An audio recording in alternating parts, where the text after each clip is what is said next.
Hello students. तो human reproduction के अपने टॉपिक में हम आ गए थे, अपने चैप्टर के अगले टॉपिक तक आ गए थे जिसमें हमें मेंस्ट्रुअल साइकिल को देखना था। ठीक है, तो अगर मेंस्ट्रुअल साइकिल के बारे में मैं बताऊं तो ये एक तरह का रिप्रोडक्टिव साइकिल है जो फीमेल प्राइमेट्स में पाया जाता है। प्राइमेट्स क्या होते हैं? प्राइमेट्स मैमेलिया जो क्लास है उसका एक ऑर्डर है प्राइमेट्स, है ना। तो प्राइमेट्स में, फीमेल प्राइमेट्स में पाए जाते हैं ये रिप्रोडक्टिव साइकिल। प्राइमेट्स में कौन कौन आते हैं? मंकीज आते हैं, एप्स आते हैं और ह्यूमन बींग्स आते हैं। तो ये रिप्रोडक्टिव साइकिल जो फीमेल प्राइमेट्स में पाई जाती है उसे मेंस्ट्रुअल साइकिल कहते हैं। और जब भी ये मेंस्ट्रुअल साइकिल पहली बार स्टार्ट होती है, जो फर्स्ट मेंस्ट्रुएशन होता है उसे मीनार्च कहा जाता है। और एक बार स्टार्ट होती है तो ये generally by reaching the age of puberty की एज जो है फीमेल में पहुंचने पर ये स्टार्ट होती है।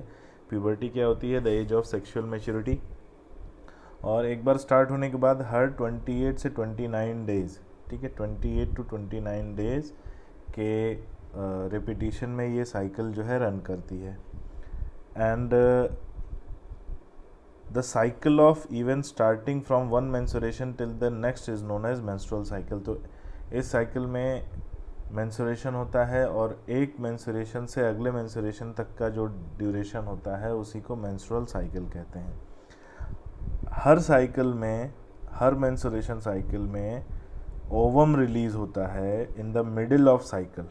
मिडिल मतलब अगर 28 से 29 डे की साइकिल है तो 14th डे पर ओवम रिलीज होता है और इसके रिलीज होने के प्रोसेस को कहते हैं ओवुलेशन। एग्जैक्टली अगर मैं बात करूं तो ये कॉमन लैंग्वेज में तो हम इसे ओवम कहते हैं, लेकिन एग्जैक्टली जो रिलीज होता है वो होता है सेकेंडरी oocyte। ठीक है, सेकेंडरी oocyte रिलीज होता है। ठीक है, ये पॉइंट याद रखना। यहाँ पर लिखा हुआ है ओवम, लेकिन टेक्निकली जो है वो सेकेंडरी oocyte होता है जो रिलीज होता है of in the middle of each menstrual cycle.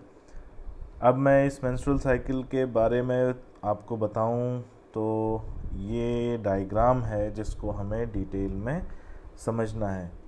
हम बात कर रहे हैं कि मेंस्ट्रुअल साइकिल 28 डे की साइकिल है और ये 28 डे की साइकिल 3 फेजेस में डिवाइड है। पहली फेज़ है मेंस्ट्रुएशन फेज़ जो कि 3 to 5 डे की होती है। उसके बाद फॉलिकुलर फेज़ या प्रोलिफरेटिव फेज़, और उसके बाद ल्यूटियल फेज़ या सिक्रेटरी फेज़। ठीक है, तो ये 3 फेज़ होते हैं इस मेंस्ट्रुअल साइकिल में। अब इसमें ल्यूटियल फेज़ के एंड में मेंस्ट्रुएशन स्टार्ट होता है और पूरी मेंस्ट्रुअल फेज़ में ये मेंस्ट्रुएशन चलता है जिसमें बॉडी से थिक फ्लूइड जो है, यूटेराइन फ्लूइड डिस्चार्ज होता है। अब उसको देखते हैं, फिर इसके हार्मोनल फिजियोलॉजी हम समझेंगे। The major event of the menstrual cycle were shown in figure. The cycle start होती है जिसमें पहले फेज में मेंस्ट्रुअल फ्लो होता है 3 से 5 days. Menstrual flow results break down of endometrium. Endometrium break कर जाती है और लेयर बाय लेयर उसकी शेडिंग होती है। उसकी शेडिंग से ही ये यूटेराइन जो है मेंस्ट्रुअल फ्लूइड निकलता है। The uterus and its blood vessel which form the liquid that comes out through vagina. Menstruation only occur if the released ovum is not fertilized. तो ये पॉइंट याद रखना, मेंस्ट्रुएशन तभी होता है जब मेंस्ट्रुएशन से पहले रिलीज हुआ ओवम फर्टिलाइज नहीं होता है। अगर वो फर्टिलाइज हो गया है और इम्प्लांट होता है तो उसके बाद मेंस्ट्रुएशन बंद हो जाता है during the duration of pregnancy. और मेंस्ट्रुएशन का बंद होना फर्टिलाइजेशन के बाद ये इंडिकेटिव है। किसका इंडिकेटिव है? प्रेगनेंसी का इंडिकेटिव है। ठीक है, however it may also be cause due to some underlying causes also. लेकिन कुछ ऐसे भी कॉजेज हैं जिनकी वजह से मेंस्ट्रुअल साइकिल बंद हो जाती है, जैसे stress, poor health etcetera. The menstrual phase is followed by follicular phase. Menstrual phase के बाद होता है follicular phase. During this phase the primary follicle in the ovary grow to become a fully mature Graafian follicle, and simultaneously the endometrium of uterus regenerate during proliferation. These changes in the ovary and the uterus are indicated by the changes in the level of pituitary hormone. ठीक है, अब इसको देखते हैं। Follicular phase की बात करें तो फॉलिकुलर फेज़ में क्या क्या होता है, फॉलिकुलर फेज़ में जो प्राइमरी फॉलिकल है वो मैच्योर होके ग्राफियन फॉलिकल में बदल जाता है, जिसे हम मैच्योर फॉलिकल कह रहे हैं, ठीक है। और इस ड्यूरेशन में एंडोमेट्रियम की थिकनेस भी बढ़ती रहती है। कैसे बढ़ती रहती है? इस ड्यूरेशन में ईस्ट्रोजन हार्मोन का सिक्रीशन होता रहता है। तो फॉलिकुलर फेज में ईस्ट्रोजन हार्मोन जो है एंडोमेट्रियल थिकनिंग को मेंटेन करता है। ये बात समझ में आ रही है। और bye reaching the 14th day तक पहुँचते पहुँचते ईस्ट्रोजन का सिक्रीशन वो मैक्सिमम हो जाता है। और ऐसा इसलिए भी होता है क्योंकि पिट्यूटरी से सिक्रीट होने वाले FSH और LH हार्मोन का सिक्रीशन भी हाई होता है, ठीक है। पिट्यूटरी से रिलीज होने वाले FSH और LH हार्मोन का सिक्रीशन भी हाई होता है। अब जो समझने वाली बात है कि 14th डे, ठीक है, 14th डे पर LH का सिक्रीशन अपने पीक पर होता है, ठीक है। LH का सिक्रीशन अपने पीक पर होता है, FSH का भी सिक्रीशन अपने पीक पर होता है और ईस्ट्रोजन का सिक्रीशन भी अपने पीक पर होता है by reaching to 14th day. और LH हार्मोन की वजह से ही due to influence of LH hormone Graafian follicle rupture कर जाता है और उसमें से सेकेंडरी oocyte रिलीज होता है, जिस प्रोसेस को हम ओव्यूलेशन कह रहे हैं, ठीक है। तो LH हार्मोन के इन्फ्लुएंस में ही ओव्यूलेशन होता है।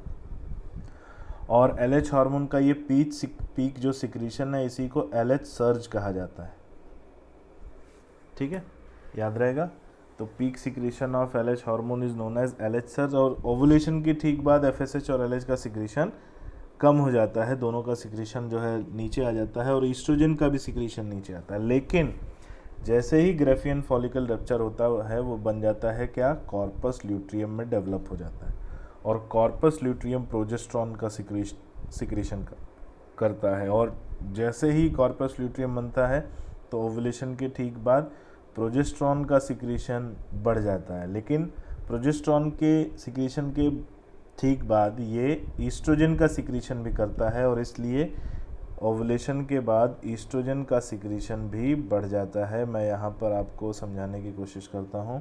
ये प्रोजेस्ट्रॉन का जो रेड लाइन दिख रही है जो कि प्रोजेस्ट्रॉन का सिक्रीशन बढ़ा रही है, और उसके बाद जो ब्लू लाइन दिख रही है वो ईस्ट्रोजन का सिक्रीशन बढ़ा रही है, ठीक है। तो मैं यहाँ हाईलाइट करता हूँ, ये देखिए प्रोजेस्ट्रॉन का सिक्रीशन बढ़ा कॉर्पस ल्यूटियम के सिक्रीशन से, और फिर ईस्ट्रोजन का भी सिक्रीशन बढ़ता है, ठीक है। तो दोनों सिक्रीट करता है, पहले प्रोजेस्ट्रॉन और फिर ईस्ट्रोजन। तो यानी ईस्ट्रोजन एक ऐसा हार्मोन है जो ओवुलेशन के पहले भी सिक्रीट होता है और ओवुलेशन के बाद भी सिक्रीट होता है। लेकिन प्रोजेस्ट्रॉन एक ऐसा हार्मोन है जो केवल जस्ट आफ्टर ओवुलेशन सिक्रीट होता है। अब आगे जैसे जैसे कॉर्पस ल्यूटियम जो है इसका रिप्रेस होता है, इसका सिक्रीशन कम होता है, तो ये कॉर्पस एल्बिकेंस, ठीक है, कॉर्पस एल्बिकेंस बन जाता है, ठीक है। इसका डिजेनरेटिव पार्ट, जब इसका सिक्रीशन कम हुआ, इसका सिक्रीशन कम हुआ तो प्रोजेस्ट्रॉन और ईस्ट्रोजन दोनों का सिक्रीशन कम हो जाता है। और दोनों का जब सिक्रीशन कम होता है तो इनके सिक्रीशन रिड्यूस होने की वजह से एंडोमेट्रियम, अच्छा एक और बात, जब तक ये दोनों का सिक्रीशन हाई था एंडोमेट्रियम की थिकनेस और लगातार बढ़ रही थी। लेकिन ल्यूटियल फेज के एंड में जैसे इनका सिक्रीशन कम होता है एंडोमेट्रियम की ब्लड वेसल्स कॉन्स्ट्रिक्ट कर जाती है, एंडोमेट्रियम की ब्लड सप्लाई ब्लॉक हो जाती है और फिर endometrium layer by layer shed होने लगती है और इसकी शेडिंग होना स्टार्ट होती है। तो ल्यूटियल फेज एंड होता है और मेंस्ट्रुएशन स्टार्ट होता है, जिसे हम मेंसेस कहते हैं, ठीक है। तो layer by layer endometrium shed off होती है और मेंस्ट्रुएशन स्टार्ट हो जाता है, ठीक है। तो ये जो है चेंजेस हैं और ये रिलेशन है हार्मोन्स का जो है ओवेरियन फॉलिकल के डेवलपमेंट का और एंडोमेट्रियम के डेवलपमेंट का, ठीक है। तो ये पॉइंट्स को याद रखिएगा, जो मैंने पॉइंट्स बोले इनको एक बार और सुन लीजिएगा, क्योंकि ये पॉइंट्स से क्वेश्चन डायरेक्टली और इनडायरेक्टली पूछे जाते हैं, ठीक है। तो यानी ओवुलेशन हुआ 14th डे पर, और ओवुलेशन के बाद फर्टिलाइजेशन के लिए जो सेकेंडरी oocyte कब अवेलेबल होगा, ल्यूटियल फेज के स्टार्ट में, ठीक है। सेकेंडरी oocyte की जो लाइफ स्पैन है वो लगभग 48 से 72 आवर तक होता है। तो एक बार अगर ये रिलीज़ हुआ है तो 14th डे पर अगर रिलीज़ हुआ है तो 17th डे तक जनरली फर्टिलाइजेशन की चांसेस पाई जाती हैं, क्योंकि तभी तक ये सेकेंडरी oocyte अवेलेबल रहेगा फैलोपियन ट्यूब में। अच्छा, ओवुलेशन के बाद ये जब रिलीज़ होता है फैलोपियन ट्यूब में तो ये सेकेंडरी oocyte आ जाता है एम्पुला पार्ट में, और एम्पुला पार्ट में ही फर्टिलाइजेशन होता है, ठीक है, पॉसिबल होता है, और किसी पार्ट में फर्टिलाइजेशन पॉसिबल नहीं होगा, ठीक है। तो मेरी ये बात समझ में आई आपको, उम्मीद है इसको आप देखेंगे और कंसिडर करेंगे। नेक्स्ट आते हैं अगले इसके पार्ट में।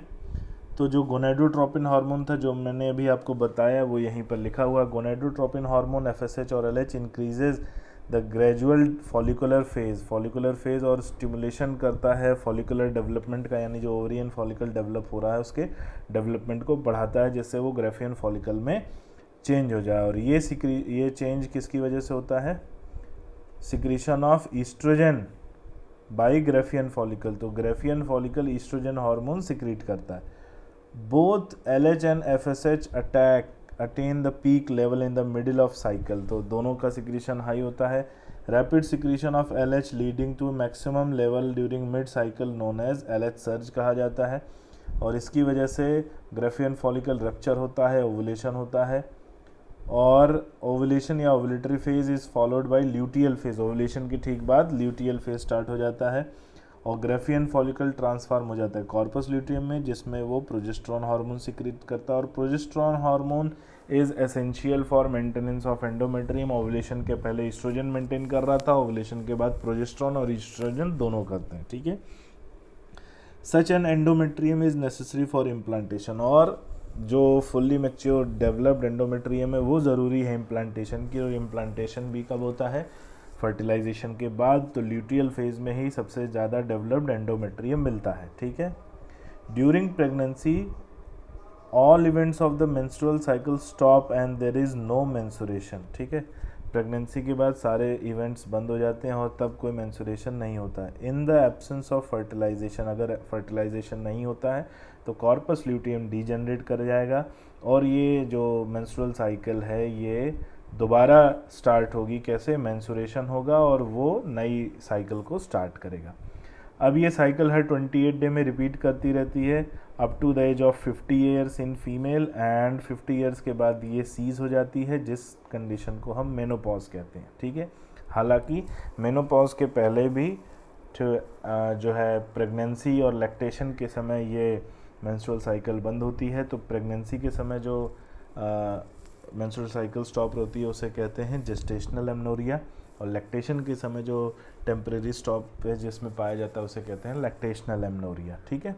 तो ये 2 पॉइंट याद रखना, प्रेगनेंसी के समय भी टेम्परेरी स्टॉप होती है और लैक्टेशन के समय भी टेम्परेरी स्टॉप होती है, ठीक है। मेंस्ट्रुअल हाइजीन की बात करें, so maintenance of hygiene and sanitation during menstruation is very important. Use of sanitary pad, napkins ये ज़रूरी होते हैं फीमेल्स के लिए, और इनको हर 4 to 5 आवर्स में जो है रिप्लेस करना चाहिए और चेंज करना चाहिए। एंड जो यूज्ड सैनिटरी नैपकिन्स हैं they should be wrapped and disposed properly, and they should not be drained in open areas या डंप करें ओपन एरियाज में। And after handling the napkin one should wash their hand with soap, ठीक है। तो ये menstrual hygiene के लिए कुछ इंपॉर्टेंट पॉइंट हैं, इनसे भी क्वेश्चन आते हैं, ठीक है। आगे अगर हम बात करें फर्टिलाइजेशन और इम्प्लांटेशन की, तो हमारा जो अगला पॉइंट आता है फर्टिलाइजेशन और इम्प्लांटेशन। इसमें मैं आपको सबसे पहले बताता हूँ जो यहाँ पर लिखा हुआ है कि ओवम जो है, ओवम एक नॉन सेलुलर सब्सटेंस सिक्रीट करता है। तो ओवम के बाहर सबसे पहले तो पेरीवाइटलाइन मेम्ब्रेन पाई जाती है, और ओवम नॉन सेलुलर जब ये सेकेंडरी oocyte रहता है, डेवलपिंग जो है डेवलपिंग जब ये oocyte सेल होती है तब ये नॉन सेलुलर सब्सटेंस सिक्रीट करता है, और नॉन सेलुलर सब्सटेंस को जोना पेलुसिडा कहते हैं। और ये किसी भी बाहर से कोई सेल को अंदर आने नहीं देता। कौन? जोना पेलुसिडा, ठीक है। इसके बाहर जो रिमेनिंग फॉलिकुलर सेल्स होती हैं वो एक रेडियल पैटर्न में अरेंज हो जाती हैं इसके बाहर, उन्हें कहा जाता है कोरोना रेडिएटा, ठीक है। तो ये बाकी की फॉलिकुलर सेल्स हैं जो इसके बाहर अरेंज हो जाती हैं। इसके बाहर हमें डेंस सेल्स की लेयर मिलती है जिसे हम थीका इंटरना कहते हैं और उसके बाहर हमें लूज सेल्स की लेयर मिलती है जिसे हम थीका एक्सटर्ना कहते हैं। तो अगर हम थीका एक्सटर्ना या थीका इंटरना या कोरोना रेडिएटा या जोना पेलुसिडा की बात करें तो इसमें केवल जोना पेलुसिडा ही एक ऐसी है जो नॉन सेलुलर लेयर है, और बाकी तीनों कौन कौन सी, थीका एक्सटर्ना, थीका इंटरना और कोरोना रेडिएटा, ये तीनों जो है ये सेलुलर लेयर है। ठीक है, याद रहेगा। तो देखते हैं ड्यूरिंग कॉपुलेशन यानी जब इंटरकोर्स होता है, then semen is released by the penis into the vagina, और इस प्रोसेस को कहते हैं इंसेमिनेशन। इंसेमिनेशन क्या है? Release of semen into the vaginal cavity, into vagina is known as insemination.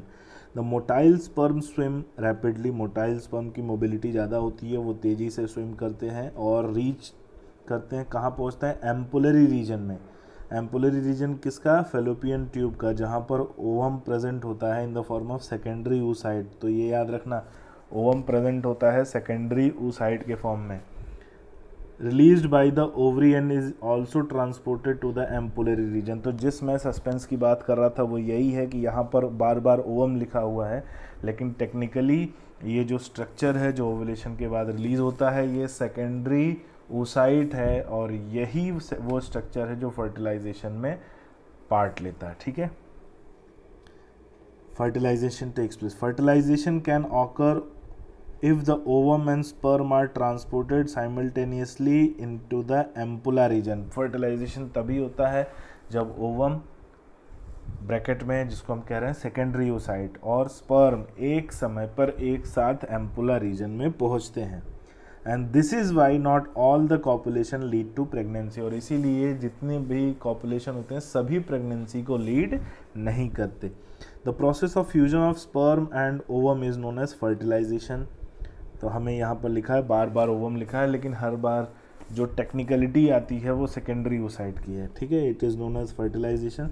During fertilisation the sperm comes in contact with zona pellucida layer and the ovum and includes change in the membrane that block the entry of additional sperm। तो होता क्या है कि जैसे ही sperm cell पहुंचती है zona pellucida पे, तो जोना पेलुसिडा पे इनका जो है एक केमिकल रिएक्शन होता है। केमिकल रिएक्शन में यहाँ पर जोना पेलुसिडा में कॉर्टिकल एंजाइम पाए जाते हैं, और जब ये सेम सरफेस प्रोटीन से मैच होते हैं तो ये कॉर्टिकल एंजाइम एक्टिवेट होते हैं, और एक्टिवेट होने के बाद ये जोना जो है पेलुसिडा को इम्परमिएबल कॉर्टिकल रिएक्शन होता है, जिससे ये जोना पेलुसिडा इम्परमिएबल हो जाती है, और केवल एक ही sperm, ensure that only one sperm can enter into the ovum and fertilize it। तो केवल एक ही स्पर्म जो है, स्पर्म सेल यहाँ एंटर करती है और इसको फर्टिलाइज करती है, और उसके बाद ये कोरोना जो जोना पेलुसिडा है ये किसी दूसरी स्पर्म सेल को एंटर नहीं होने देता, क्योंकि फिर ये इम्परमिएबल हो जाता है by the help of cortical enzymes. ठीक है, the secretion of acrosome, acrosome के सिक्रीशन में हाइड्रोलाइजिंग एंजाइम पाए जाते हैं जो जोना पेलुसिडा को पेनिट्रेट करने में हेल्प करते हैं। तो एसिड हाइड्रोलाइज एंजाइम होते हैं जो जोना पेलुसिडा को पेनिट्रेट करते हैं। तो एक्रोजोम का जो हमने फंक्शन पढ़ा था, पेनिट्रेशन ऑफ जोना पेलुसिडा या penetration of wall of ovum. ठीक है, this includes completion of meiotic division of secondary oocyte, और इसके बाद जब ये एंटर करते हैं तब सेकेंडरी oocyte का मियोटिक डिवीजन कंप्लीट होता है। The second meiotic division is also unequal and result to formation of second polar body and haploid ovum. तो जब ये एंटर कर जाता है उसके बाद हैप्लॉइड ओवम या ऊटिड बनता है। ठीक है, याद रखना, फर्टिलाइजेशन हुआ, स्पर्म एंटर कर गया, तब सेकेंड मियोसिस होता है और तब ओवम बनता है।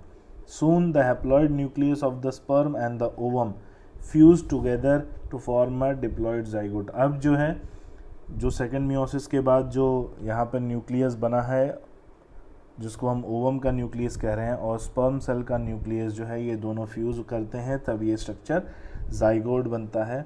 सो क्वेश्चन आता है, how many chromosomes will be there in zygote. तो जाइगोट में कितने क्रोमोजोम होंगे भाई? ह्यूमन की बात करें तो 23 मेल स्पर्म में प्रेजेंट होते हैं और 23 जो है फीमेल न्यूक्लियस में प्रेजेंट होते हैं, तो टोटल 46 हार्मोन्स यहाँ पर 46 क्रोमोसोम्स यहाँ पर पाए जाएंगे, ठीक है। ये पॉइंट को हमें याद रखना है। One has to remember that the set of the baby has decided by the stage, by this stage itself. तो यही वो स्टेज है जहाँ से उस जो आने वाला जो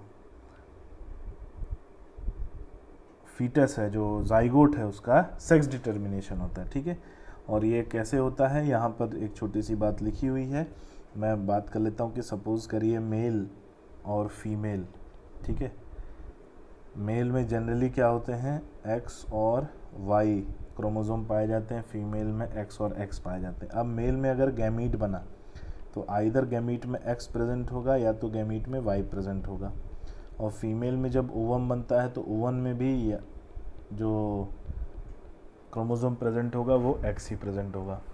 अब जब फर्टिलाइजेशन होता है तो सपोज़ करिए ये दोनों एक्स मिलते हैं तो एक्स और एक्स यानी फीमेल बनेगा, ये एक्स मिलते हैं तो एक्स और एक्स यानी फीमेल बनेगा। अगर ये वाई इस क्रोमोसोम वाले गैमीट से मिलता है तो एक्स और वाई यानी मेल बनेगा, और ये वाई इस एक्स वाले गैमीट से मिलता है तो एक्स और वाई यानी मेल बनेगा, ठीक है। तो यानी 50% चांस रहती है मेल बनने की और 50% चांस रहती है फीमेल बनने की, ठीक है। तो यहीं से डिसाइड होता है कि किस तरह का गैमीट है और किस तरह का जाइगोट बनेगा, ठीक है। तो इस बात को ध्यान रखिएगा। नेक्स्ट लेक्चर में हम लोग मियोटिक डिवीज़न को स्टार्ट करेंगे और यहाँ माइटोटिक डिवीज़न को स्टार्ट करेंगे जाइगोट में, और बात करेंगे कि क्लीवेज और ब्लास्टोमियर और जो है आगे की स्टेजेस क्या क्या होती हैं, ठीक है। Okay students, thank you.